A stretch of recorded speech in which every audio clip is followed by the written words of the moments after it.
Здравейте!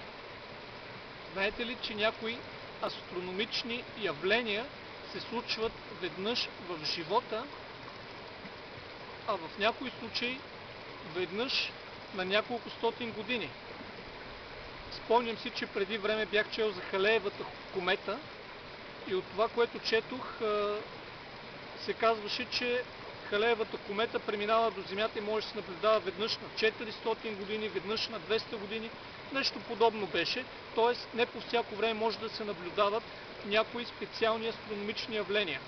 И как би се чувствал ти, ако си астроном и знаеш, че във времето на твоя живот, в твоето поколение, ще мине комета, която минава покрай Земята веднъж на 400 години. Ти няма да искаш да пропуснеш това събитие и ще направиш всичко, което е необходимо, да си подготвен, да си на правилното време, на правилното място, с необходимото оборудване, за да участваш в това велико събитие.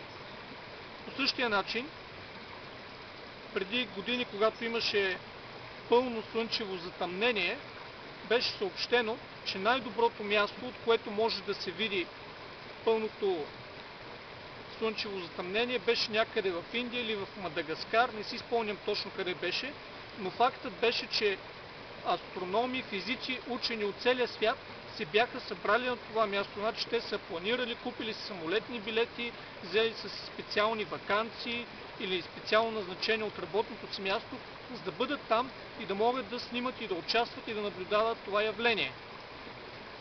Какво е значението на това нещо за нас?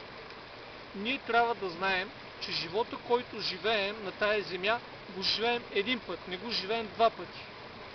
Божието Слово ни казва в 90-ти псалом, молитва на Мойсей: Господи, научи ни така да борим дните си, че да си придобием мъдро сърце. Всеки един ден, който живееш, е уникален ден и единствен ден. С други думи, днес е първият ти ден, днес е последният ти ден. Няма да имаш друг днешен ден, освен днес. Защото когато дойде утрешния ден вече няма да е утре, а ще бъде днес, а днешния ден вече няма да е днес, а ще бъде вчера. Така че единственото време, в което ти живееш, е сегашното време, единственият ден, който имаш, е днешния ден, и аз би го казал още по-стриктно.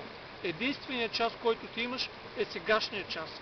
Този час, който сега преживяваш, е уникален час.